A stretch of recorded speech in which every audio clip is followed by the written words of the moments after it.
Hello students, today we are going to study how urine is formed. As you all know, urine is formed by the action of nephron. So today we are going to study how urine is formed. The main three processes involved in urine formation are glomerular filtration, reabsorption and secretion. Before starting urine formation, let's discuss again the structure of nephron. So this is the structure of nephron. As you all can see, this is glomerulus and this cup-like structure is Bowman capsule, and this pen-like structure is known as Henle lobe, in which two arms are there. One is descending limb and second one is ascending limb. Here this coiled part is known as PCT, that is proximal convective tubule, and again this loop and into a coiled structure which is known as distal convective tubule, and this structure is connected to a straight tube-like structure which is known as collecting duct. Okay, so here almost all the process of urine formation take place. As you all know, blood is carried out by the afferent arterioles to the glomerulus, and the whole process of blood filtration and urine formation take place in this glomerulus. So let's study about how this urine is formed in this nephron. So basically there are three processes, as we have studied. There are three processes involved in this process of urine formation, that is glomerulus filtration. This is the glomerulus. The stuff of capillaries is known as glomerulus. First glomerulus filtration take place, then is the reabsorption. Reabsorption is take place in this Henle lobe, and third one is secretion. Okay, let's start. So first step in urine formation is filtration of blood, which is carried by the glomerulus and is called glomerular filtration. So the first step in urine formation is the filtration of blood, which is carried by glomerulus, and that is known as glomerular filtration. Let's see through the diagram. So students, this is the glomerulus. Here all the blood came into this glomerulus. ये glomerulus के अंदर सारा blood आता है और यहाँ पर the maximum filtration of blood take place. यहाँ पर filtration होती है blood की, and वो सारा कुछ होता है glomerulus के कारण. ठीक है, glomerulus करता है, and that filtration form is known as glomerular filtration. And you will be surprised to know that on an average 1100 to 1200 ml of blood is filtered by the kidneys per minute, which constitute roughly 1/5 of the blood pump out by each ventricle of the heart. यानी कि अगर एक average बात किया जाए तो 1100 से 1200 ml of जो ब्लड है वो फिल्टर्ड होता है किडनी से हर एक मिनट में, और वो कितना होता है, वो होता है जितना हमारा हार्ट एक वेंट्रिकल की 1/5 पार्ट ऑफ द ब्लड से पंप करता है. That is equivalent to that part of ventricle of the heart. Okay, तो एवरेज जो है इतना फिल्ट्रेट कर लेती है glomerulus, that is 1100 to 1200 ml of blood. ठीक है, The glomerular capillary blood pressure causes filtration of blood through three layers, that is endothelium of glomerular blood vessel, the epithelium of Bowman capsule, and the basement membrane between these two layers. अभी हम बात कर रहे थे कि सारा जो blood है वो कहाँ पर फिल्ट्रेट होता है, ग्लोमेरुलर में. ठीक है, ग्लोमेरुलस में, और वहाँ पर भी ग्लोमेरुलस में भी क्या फिल्ट्रेशन जो टेक प्लेस होता है वो भी 3 लेयर्स के थ्रू होता है, that is endothelium of glomerulus. ठीक है, ग्लोमेरुलस की जो ब्लड वेसल्स होती है उसके एंडोथीलियम के द्वारा, secondly by the epithelium of Bowman capsule, और बेटा थर्ड जो है इन दोनों में बीच में एक बेसमेंट लेयर होती है बिटवीन दिस 2 लेयर्स. तो हम एक बार देख लेते हैं where is glomerulus is situated and Bowman capsule is situated. So you can see in this diagram, this tuft of capillaries is glomerulus and this yellow part is Bowman capsule. तो first layer तो जो थी वो ग्लोमरस के द्वारा filtered हुई, और second layer क्या थी, इस बोमन कैप्सूल के द्वारा, और थर्ड एक और लेयर है that is known as basement membrane. तो 3 लेयर्स के द्वारा जो है हम बात कर रहे हैं ना ग्लोमरुलर फिल्ट्रेशन होती है, तो वो 3 लेयर्स के थ्रू होती है, ठीक है। Now this epithelial cell of Bowman capsule, अभी हमने यहाँ पर पढ़ा था ना epithelium cells of Bowman capsule. तो जो एपिथेलियम लेयर है जहाँ पे फिल्ट्रेशन होती है, the epithelium cells of Bowman capsules are podocytes, उनको क्या कहा जाता है, podocytes. The epithelium cells of Bowman capsule are called podocytes, are arranged in an intricate manner so as to leave some minute spaces called filtration slit or slit pores। तो ये जो epithelium है Bowman capsule के अंदर, उसमें जो cells होते हैं they are known as podocytes, और वो इस वे में, इस मैनर में अरेंज है कि उनमें छोटे छोटे स्लिट्स होते हैं और वो भी हेल्प करते हैं in the filtration of blood. Okay, now blood is filtered so finely through these membrane that almost all the constituent of the plasma except the protein pass into the lumen of the Bowman capsule। और ग्लोमरस से इतना finally ये जो filtered होता है, हमने कहा ना ग्लोमरस फिल्ट्रेशन थी, इतना माइन्यूटली फिल्टर होता है कि प्रोटीन को छोड़कर इवन प्लाज्मा भी फिल्टर हो जाता है। यानी ब्लड के अंदर हमने पढ़ा ना, blood is constitute of 2 part, that is matrix and plasma. तो बेटा वहाँ पर जो प्लाज्मा के सारे कॉन्स्टिट्यूट हैं वो भी फिल्टर हो जाते हैं एक्सेप्ट प्रोटीन, ठीक है। इतना माइन्यूटली वो है फिल्टर होता है blood through the glomerulus then to the Bowman capsule, और इस फिल्ट्रेशन को हम बोलते हैं ultra filtration. That's why this kind of filtration is known as ultra filtration, क्योंकि once is take place in the glomerulus, secondly take place in the Bowman capsule. तो as previously it was filtered through the glomerus and next it was filtered by the Bowman capsule, hence it is known as ultrafiltration, correct। And secondly, blood is filtered so finely by this membrane that almost all the constituent of the plasma also get filtered through these membranes, that's why it is known as ultrafiltration, okay। Now the amount of the filtrate formed by the kidney per minute is called glomerular filtration rate। अब ये जो हमने तो कहा कि जब double ग्लोमरस से भी फिल्टर हो रहा है, बोमन कैप्सूल से भी फिल्टर हुआ, इतना माइन्यूटली होता है कि हम बोल रहे हैं जितने भी प्लाज्मा में कॉन्स्टिट्यूट होते हैं वो भी फिल्टर हो जाते हैं, उसको हमने बोला अल्ट्रा फिल्ट्रेशन, ठीक है।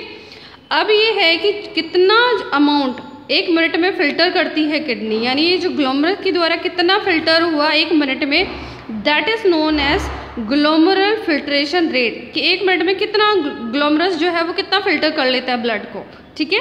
That amount is known as glomerular filtration rate and in short we called it GFR, okay। In short we called it GFR, and GFR in a healthy individual is approx 125 ml per minute, that is 180 liters per day, okay।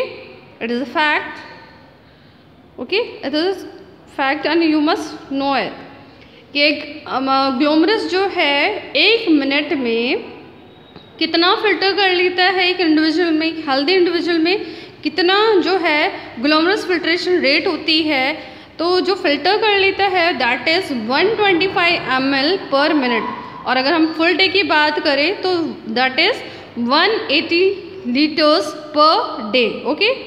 The kidneys have built-in mechanism for the regulation of glomerulus filtration rate, and their kidneys have built-in mechanism for the regulation of glomerulus filtrate rate। अब देखिए kidneys के अंदर अपना खुद का भी एक mechanism होता है जिसके अंदर ये ग्लोमरस फिल्ट्रेशन को कर पाते हैं।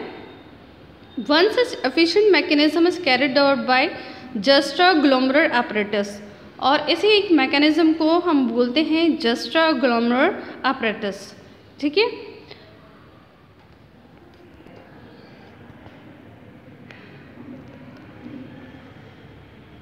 तो juxtaglomerular apparatus we can call in short as JGA, okay।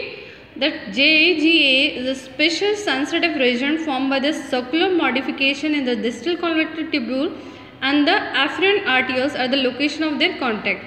A fall in GFR can activate the JG cells to release renin, which can stimulate the glomerular blood flow, and therefore the GFR back to normal. Okay.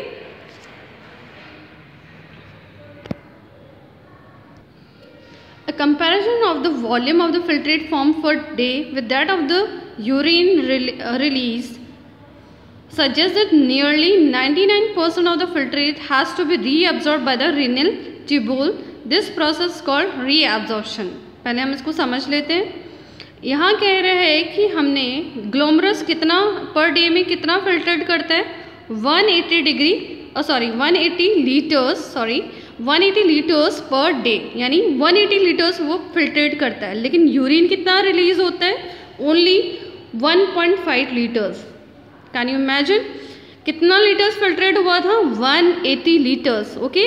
और urine कितना पास करते हैं एक normal person? 1.5 litres.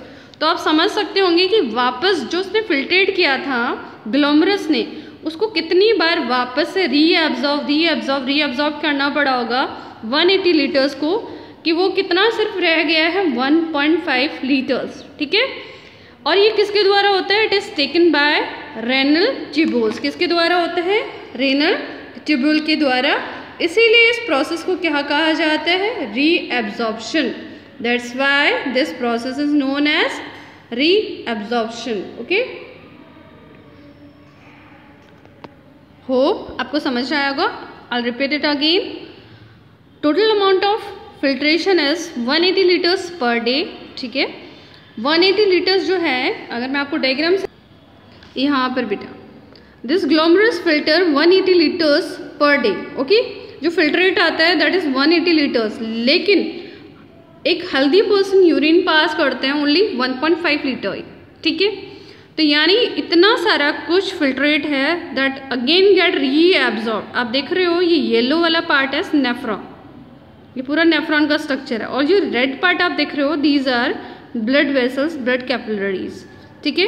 तो again ये reabsorb होकर वापस blood में सेंड कर दिया जाता है. ठीक है. तो अगेन जो है कि सिर्फ हमारी बॉडी से सिर्फ वेस्ट मटेरियल ही बॉडी से बाहर निकले और जो भी न्यूट्रिएंट पार्ट्स है वो अगेन बॉडी को रिटर्न कर दिया जाता है. Okay. The tubular epithelial cell in different segment of nephron perform this either by active और पैसिव मैकेनिज्म. और ये जो होता है ये किसके द्वारा होता है? By the tubular epithelium cells. ठीक है. और इट इज़ अदर मतलब जो नेफ्रॉन है उसके अंदर ये सारा कुछ होता है by the epithelium cells of different segment. जो भी डिफरेंट सेगमेंट्स है हमने देखा ना, ग्लोमरस है, हैनल लूप है, डीसीटी है, पीसीटी है, उनकी एपिथेलियम सेल्स में ये सब कुछ कंडीशंस होती है. और ये जो एब्जॉर्प्शन होता है दैट कैन बी बेटा एक्टिवली और पैसिव, बाय एक्टिव मैकेनिज्म और बाय पैसिव मैकेनिज्म. एक्टिव के सीधे सीधे एब्जॉर्ब कर लिया जाता है, पैसिवली की कई लेयर्स के थ्रू होता है या फिर कुछ मिनरल्स के द्वारा होता है. ठीक है. आपके 11th के सिलेबस में इतना डिटेल नहीं है इसलिए हम शॉर्ट में बता रहे हैं. नहीं तो हैनल लूप का भी एक मैकेनिज्म है, मे बी आप फर्दर इसको पढ़ेंगे. तो ये जो ट्यूबुलर एपिथेलियम सेल्स होते हैं डिफरेंट सेगमेंट्स के नेफ्रॉन के, ये काफ़ी सारे डिफरेंट फंक्शंस करते हैं. तो ये रीअब्जॉर्प्शन होती है which can be either actively or by passive mechanism. For example, like substances like glucose, amino acids, sodium, etc. in the filtrate are reabsorbed actively, whereas the nitrogenous waste are absorbed by passive transport. तो ये देखिए जैसे कि glucose, amino acid and sodium. Sodium हम किससे जा रहे हैं? Through the salt we eat. Okay.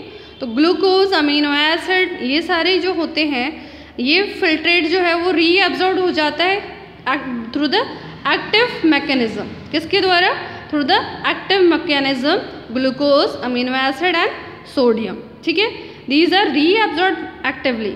Where as जो नाइट्रोजनस वेस्ट हैं वो कैसे एब्जॉर्ब होते हैं? By the passive transport. By the passive transport. Okay.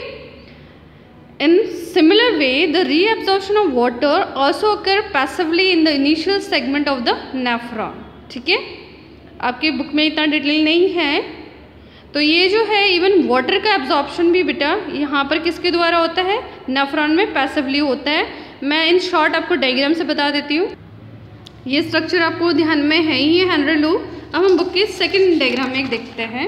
यहाँ आपको इस बुक में आपके डायग्राम दे रखा है, यहाँ पर आपको दिख रहा है वाटर रिलीज हो रहा है, और यहाँ से इसमें दिया नहीं है आपके बुक में, यहाँ पे निकलता हुआ दिख रहा है, नहीं तो आप देख सकते हो कि वाटर भी जो है वो यहाँ पर एब्जॉर्ब किया जाता है, ठीक है, यहाँ पर हेनरी लूप के अंदर, और वो होता है बाय द पैसिव मैकेनिज्म, और you can say bye passive transport.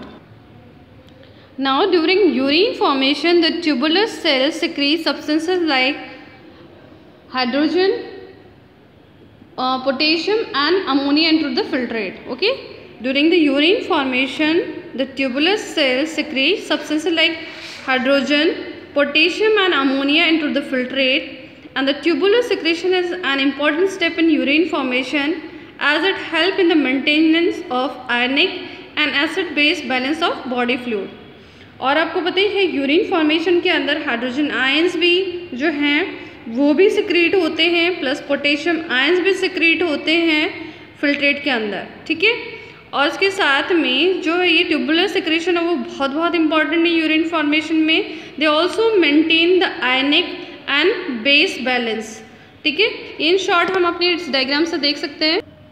Yes, सी ये हाइड्रोजन आयन आपको दिख रहा है, यहाँ पे पोटेशियम आयन, और ये आपको दिख पा रहा होगा, इसके साथ में ये आयनिक बैलेंस को मेंटेन करता है, आप देख पा रहे हो चार्जेस गिवन ऑन देम, और इसके साथ ये एसिड और बेस जो है acid base balance of body fluid उसको भी मेंटेन करते हैं। तो here we end our today's topic that is urine formation. Thank you students.